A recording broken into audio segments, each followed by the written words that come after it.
हाय दोस्तों, आपके अपने YouTube चैनल पर देव क्लास में आपका स्वागत है। दोस्तों आज आपका टॉपिक रहेगा कि विलेनों की अभिक्रियाएं क्या होती हैं। दोस्तों इससे पहले हम लोग विलेन के बारे में पता कर चुके हैं। दोस्तों अगर आप लोग नहीं पढ़ पाए हैं तो सीमांत अभिकर्मक के बारे में आपको बताए थे। ठीक है दोस्तों, अगर उस वीडियो को आप नहीं देख पाए हैं तो हमारे प्लेलिस्ट में सीमांत अभिकर्मक का वीडियो पड़ा हुआ है। दोस्तों आप जा करके प्लेलिस्ट में उस वीडियो को देख सकते हैं। आज का आपका टॉपिक रहेगा दोस्तों कि विलयन में अभिक्रियाएं कैसे होती है। ठीक है दोस्तों, हम अक्सर बात करते हैं प्रयोगशाला के बारे में। दोस्तों जब हम प्रयोगशाला में जाते हैं तो वहां पर कोई भी हम अभिक्रिया कराते हैं तो विलयन के रूप में ही कराते हैं, और जो हमारा सॉल्वेंट प्राप्त होता है दोस्तों वो भी हमारा क्या होता है, विलयन के रूप में ही प्राप्त होता है। तो यहाँ पर हम आज बात करेंगे केवल क्या, वनलेवन विलयनों की अभिक्रियाओं के बारे में। दोस्तों विलयनों की अभिक्रियाएं निम्नलिखित 4 प्रकार से की जाती है। द्रव्यमान प्रतिशत के द्वारा, दोस्तों मोल अंश के द्वारा तथा मोलरता और मोललता के अंतर्गत हम करते हैं। आज का आपका टॉपिक रहेगा दोस्तों विलयनों में अभिक्रियाएं, द्रव्यमान प्रतिशत क्या होता है और मोल अंश क्या होता है। तो दोस्तों इसको हम अभी नोट कर दे रहे हैं। ठीक है, नोट है कि किसी विलयन की सांद्रता या उसके दिए गए आयतन में उपस्थित पदार्थ की मात्रा को निम्नलिखित रूपों में व्यक्त किया गया है। दोस्तों इससे पहले आपको हम बताए हैं कि जब हम प्रयोगशाला में जाते हैं तो कोई भी जब हम अभिक्रिया कराते हैं तो उसे विलयन के रूप में ही कराते हैं।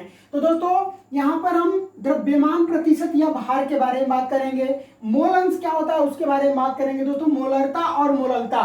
ठीक है दोस्तों, मोलरता और मोललता इसको अगले टॉपिक में हम पढ़ाएंगे। दोस्तों अगले वीडियो में बताएंगे कि मोलरता और मोललता क्या होता है। ठीक है दोस्तों, अगर इसमें जोड़ देंगे तो ये वीडियो बहुत लॉन्ग हो जाएगा दोस्तों। इस वजह से हम केवल अभी द्रव्यमान प्रतिशत और मोल अंश के बारे में अध्ययन करेंगे यहाँ पर। तो दोस्तों इसको आप नोट कर लीजिए और आपको हम बताते हैं कि द्रव्यमान प्रतिशत क्या होता है। ठीक है दोस्तों, नोट करिए आप इसको। द्रव्यमान क्या होता है दोस्तों, यहाँ पर विलेय का द्रव्यमान तथा विलयन का द्रव्यमान, विलेय का द्रव्यमान तथा विलयन का द्रव्यमान द्रव्यमान प्रतिशत कहलाता है। क्या कहलाता है दोस्तों, द्रव्यमान प्रतिशत कहलाता है। इस पर एक हम आपको न्यूमेरिकल बता देते हैं दोस्तों। द्रव्यमान प्रतिशत को डिफाइन यहाँ पर हम नहीं किए हैं। अगर आप द्रव्यमान प्रतिशत के बारे में नहीं जानते हैं तो प्लेलिस्ट में जाकर के द्रव्यमान प्रतिशत हम बता चुके हैं दोस्तों, उसको पढ़ा चुके हैं। प्लेलिस्ट में उसका वीडियो पड़ा हुआ है, आप प्लेलिस्ट में जाकर के उस वीडियो को देख लीजिएगा। दोस्तों यहाँ पर कह रहा है कि क्वेश्चन, इस पर हम केवल आपको बता दे रहे हैं कि किसी पदार्थ ए के 2 ग्राम को 18 ग्राम जल में मिलाकर एक विलयन प्राप्त किया जाता है।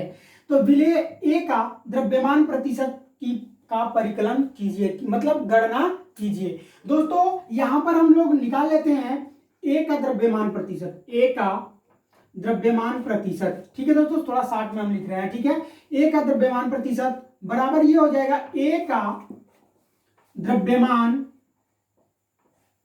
बटा में विलयन का द्रव्यमान। क्या हो जाएगा दोस्तों, विलयन का द्रव्यमान गुणे 100।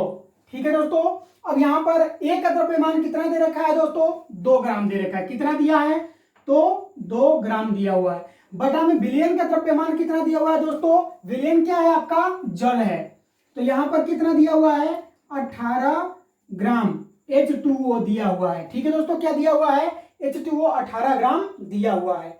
ठीक है, अब यहां पर हम लोग दोस्तों इसका H2O का जब आणविक द्रव्यमान रखेंगे तो यह कितना हो जाएगा, रख करके जोड़ना है। ठीक है ना, जब इस मान को रखेंगे तो 2 ग्राम बटा में ये हो जाएगा आपका 2 ग्राम A प्लस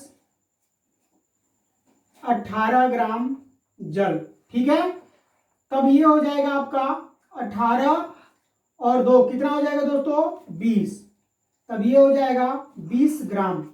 कितना हो जाएगा, 20 ग्राम। और गुणे क्या हो जाएगा दोस्तों, यहां पर भी गुणा है, गुणे 100 गुणे 100। ठीक है दोस्तों, अब यहां पर गुणे, यहां पर हम क्या कर देते हैं, 100 कर देते हैं। तो दोस्तों ध्यान दीजिए आप, 2 बटा में 20 ग्राम गुणे 100।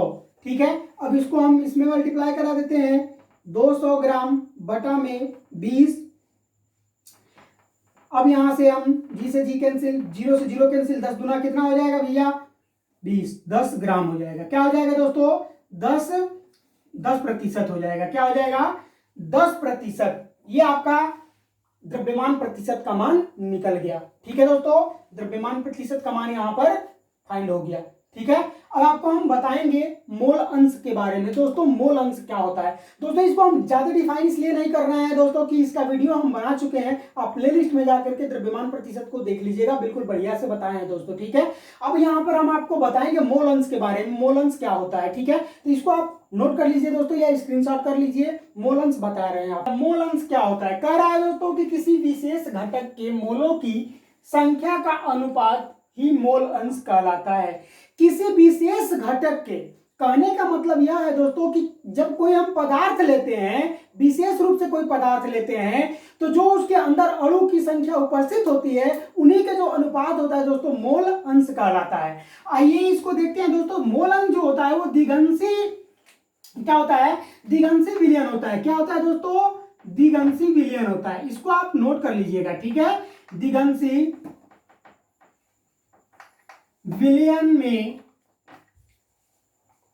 यदि अवयव ए व बी के मोल क्रमशः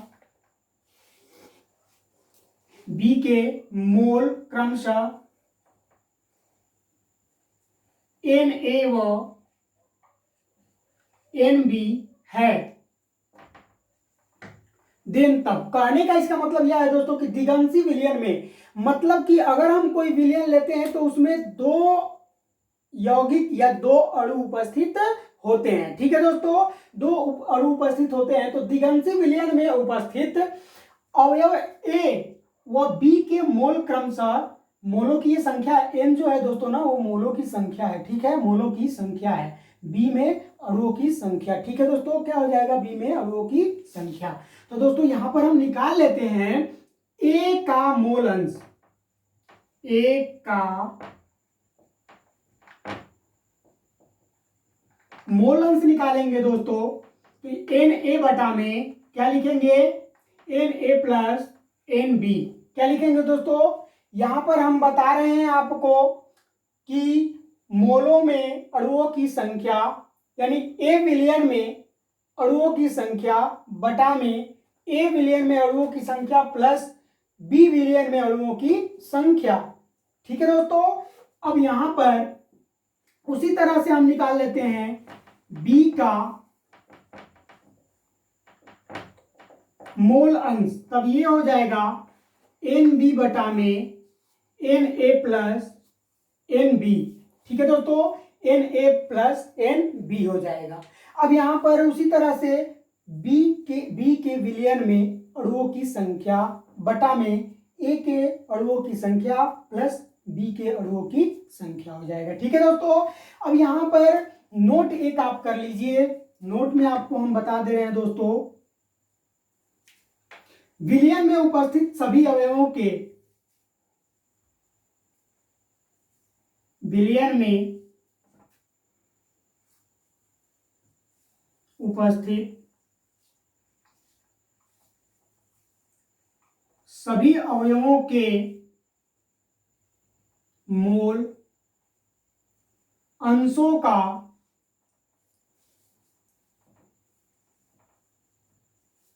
योग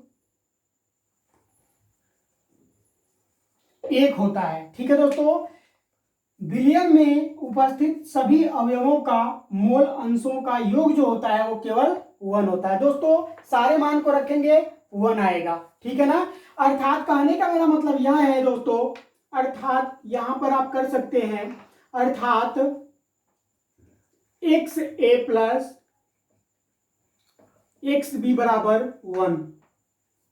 ठीक है, ठीक है दोस्तों, XA प्लस XB बराबर 1।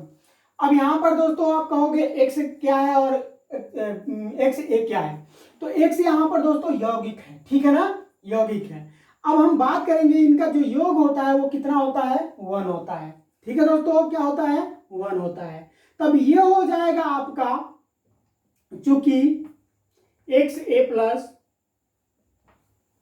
एक्स बी बराबर, अब यहां पर हम लोग क्या कर लेते हैं दोस्तों, दोनों को जोड़ देते हैं, आपस में दोनों को जोड़ देते हैं। तब ये हो जाएगा भैया आपका एन ए बटा में N A plus N B plus, ये क्या हो जाएगा आपका एन बी बटा में एन बी बटा में N A plus N B हो जाएगा। ठीक है।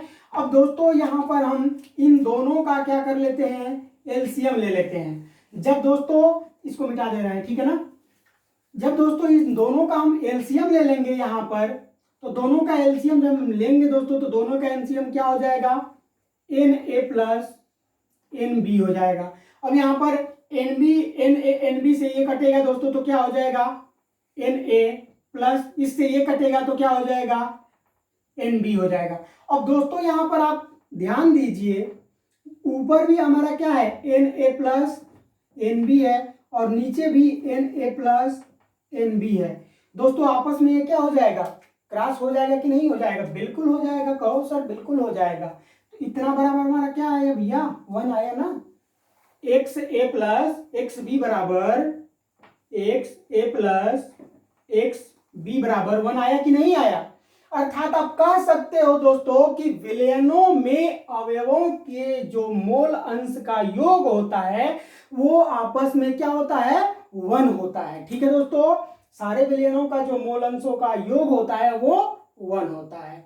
इस बात को आप ध्यान में रखिएगा दोस्तों। अब यहां पर आपका ये एक्स ए प्लस एक्स बी बराबर 1, ये आपको हम प्रूफ करके दिखा दिए। ठीक है दोस्तों, इस चीज को प्रूफ करके दिखा दिए हैं। अगले वीडियो में दोस्तों आपको हम बताएंगे मोलरता और मोललता क्या होता है। दोस्तों अगर ये वीडियो आप लोगों को पसंद आए तो इस वीडियो को लाइक करें, हमारे चैनल को सब्सक्राइब अभी तक नहीं किए हैं दोस्तों तो चैनल को सब्सक्राइब कर बेल आइकन का बटन दबा दें ताकि हर नोटिफिकेशन आप तक पहले पहुंच जाए। ठीक है दोस्तों, इस वीडियो को लाइक करना आप ना भूलें। अगर कुछ समझ में नहीं आ रहा है तो कमेंट बॉक्स में जरूर कमेंट करके बताएं दोस्तों कि गलत है या सही है, फिर आपको हम अगले वीडियो में इसको प्रोवाइड करके बताएंगे। ठीक है दोस्तों, धन्यवाद।